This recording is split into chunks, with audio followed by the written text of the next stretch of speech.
समाजवादी लोग हैं, आप आरएलडी हैं, उन्हें दुख इसी बात का कि दोनों साथ क्यों हैं, दोनों उनका सुपड़ा साफ कर रहे हैं। जिस इलाके से उन्हें बहुत घमंड था, उस इलाके में इस बार भारतीय जनता पार्टी का सफाया होने जा रहा है।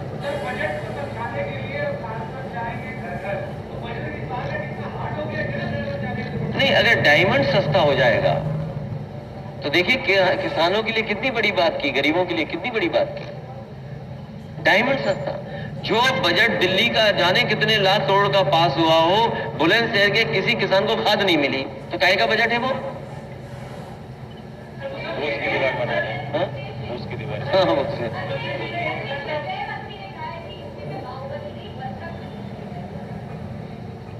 इसमें कौन खराब बात है? हमारे गांव में देखो इतने बड़े बजरंगबली खड़े, और अगर इतने बड़े बजरंगबली उनके घर में गांव में खड़े हो तो बता दो आप।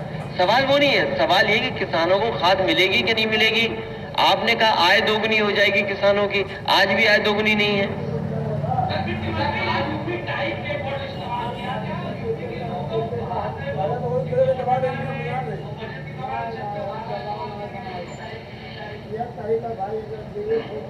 वो यूपी कम घूमी है, यूपी बहुत बड़ा ट्रेस है।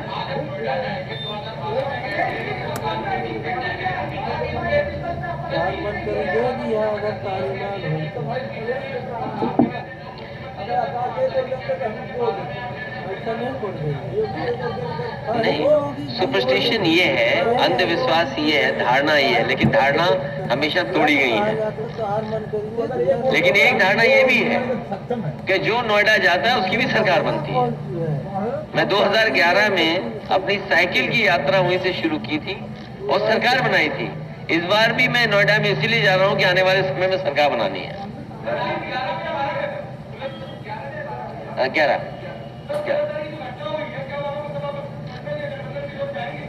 मैं पार्टी गए थे, दोनों पार्टी के संगठन के लोग हुए हैं और जरूरत पड़ने पे परिवार की दोनों संगठन के लोग मदद करेंगे।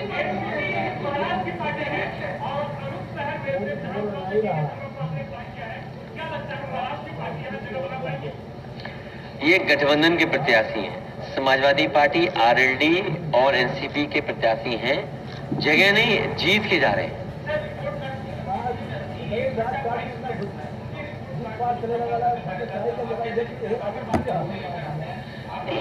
आप ये बताइए, 1 घंटा 22 मिनट अगर कोई बोला है तो क्या उन्होंने अपना संकल्प पत्र पढ़ा होगा? जिस संकल्प पत्र में पहले पन्ने पर ये लिखा गया है, पहला संकल्प ये है कि किसानों की आय 2022 तक दोगुनी हो जाएगी। क्या आज किसानों की आय दोगुनी हो गई? जो लाखों लाख परिवार परेशान हुए लॉकडाउन के समय पर, पैदल पैदल चल करके गए, इसी सड़क से न जाने कितने मजदूर चले गए होंगे, घर पहुंचे होंगे। आज इनके पास झूठ बोलने के लिए भोंपू तो हैं जो प्रचार के लिए निकल पड़े हैं, लेकिन क्या उस समय मजदूरों की मदद के लिए इनके पास गाड़ियां नहीं थी? आज झूठ बोलने के लिए इनके भोंपू जा रहे हैं हर गांव में, दावा कर रहे हैं कि इतनी वर्चुअल रैली करेंगे। एक पार्टी जो वर्चुअल रैली कर रही है, इतना संसाधन है उसके पास, क्या सरकार के संसाधन नहीं लग सकते थे जब मजदूरों को अब उनकी जरूरत थी घर पहुंचने की? इनकी कोई उपलब्धि नहीं है, केवल उपलब्धि है झूठ बोलना। और जो जितना बड़ा भारतीय जनता पार्टी में नेता है उतना ही बड़ा झूठ सुन लो उससे।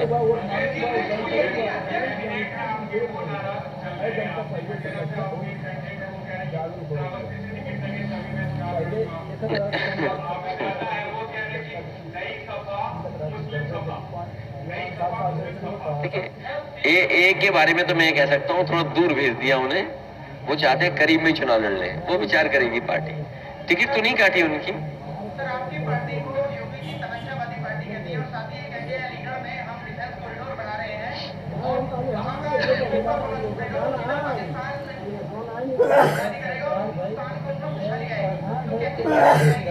किसने कहा? किसने? अरे तुम उनकी बात मान ली है कि तोप बन गई? अरे भाई पत्रकार साथी, योगी जी की बात मानने लगोगे तो न जाने कहां चले जाओगे तुम। उन्होंने कहा तोप बनेगी, बन गई क्या अलीगढ़ में तोप? हमारे यहाँ कह रहे थे झांसी में मिसाइल बनेगी, झांसी वाले आज भी इंतजार कर रहे हैं कि मिसाइल कब बनेगी। जमीन ले ली, बाउंड्री, जमीन नहीं ली गई, बाउंड्री तक नहीं बनी, और आप इनकी बातों का भरोसा मान रहे हो। अरे इनसे कहो कि भाई बुल हटा दो सड़क से। हिसार के तौर पे बन गई,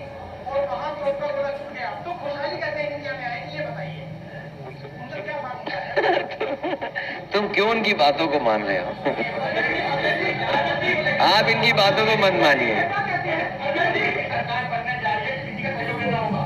अरे गठबंधन ही तो सहयोग है एक दूसरे का। नहीं, इसके अलावा जरूरत नहीं पड़ेगी।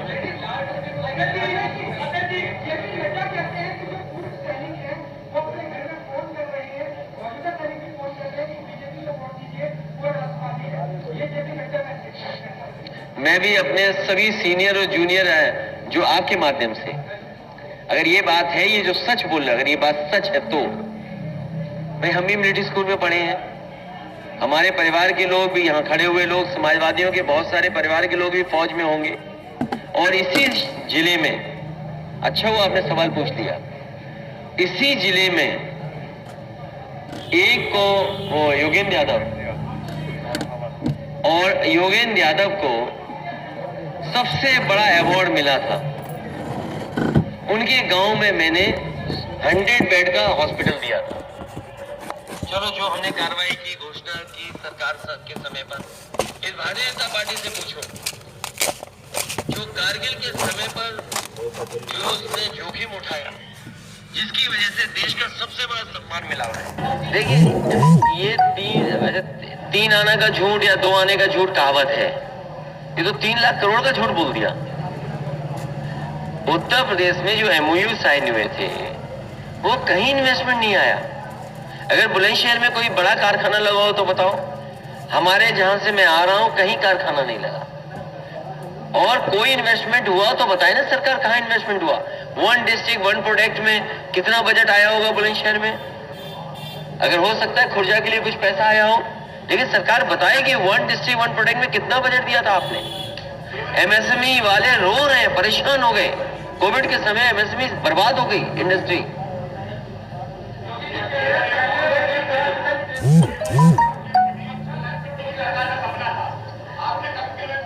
नहीं, हाँ, ये मैं इस पत्रकार साथी का धन्यवाद देता हूं कि इन्होंने जो बात की है, जेवर बहुत पुरानी परियोजना है। समय पे सरकारें आई, उन्होंने उस परियोजना को आगे बढ़ाया, और बीच में बहुजन समाज पार्टी की सरकार उस समय भी बहुत आगे बढ़ा। जब समाजवादी सरकार पिछली थी तो जो NOC मिला है, मैंने 3 एयरपोर्ट की NOC मांगी थी कि इंटरनेशनल एयरपोर्ट बनाए जाए। एक हिरणगांव फिरोजाबाद में जो आगरा के लिए था NOC, दूसरा क्योंकि वो जेवर का और इसका मांग रहे थे तो मैंने SFI का भी दिया कि अगर इंटरनेशनल एयरपोर्ट बनाना चाहते हैं आप, तो ना हिरणगांव उन्होंने दिया। जो NOC मिला है वो समाजवादी सरकार के समय पे ही NOC मिला, और अगर NOC दे दिए गए होते तो शायद उत्तर प्रदेश में और एयरपोर्ट बन गए होते।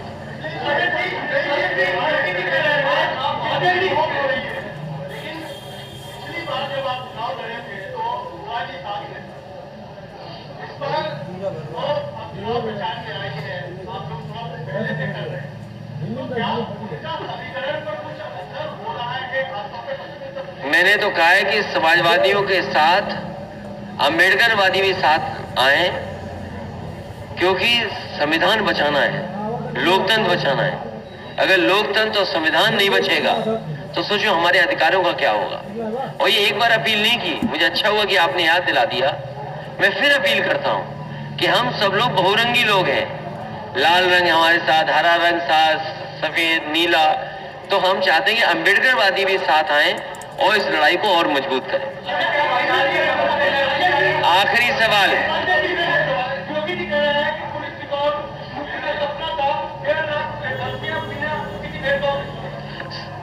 आने वाले समय में भर्तियां और बड़े पैमाने पर होंगी। जो फौज की भर्ती थी, रुकी पड़ी है, बहुत वर्षों से नहीं हुई है, उसको भी आगे बढ़ाने का काम करेंगे। और जितने भी रिक्त पद हैं सरकार में, लगभग 11 लाख रिक्त पद हैं सरकारी, वो खाली हैं। वो आखिरकार सरकार ने क्यों नहीं भरे? तो कहीं ना कहीं जितने भी सरकारी रिक्त पद हैं उनको भरा जाएगा समाजवादी सरकार।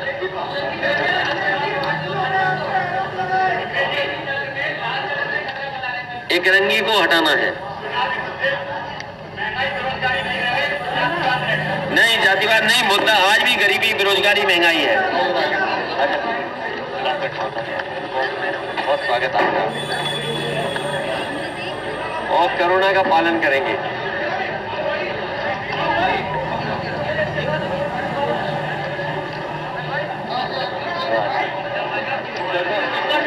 वीडियो पूरा देखने के लिए धन्यवाद साथियों, और आगे भी ऐसी वीडियो को देखने के लिए और समाजवादी पार्टी से जुड़ी किसी भी खबर को सबसे पहले जानने के लिए इस चैनल को सब्सक्राइब जरूर कर लें। धन्यवाद। जय समाजवाद, जय अखिलेश मिशन 2022।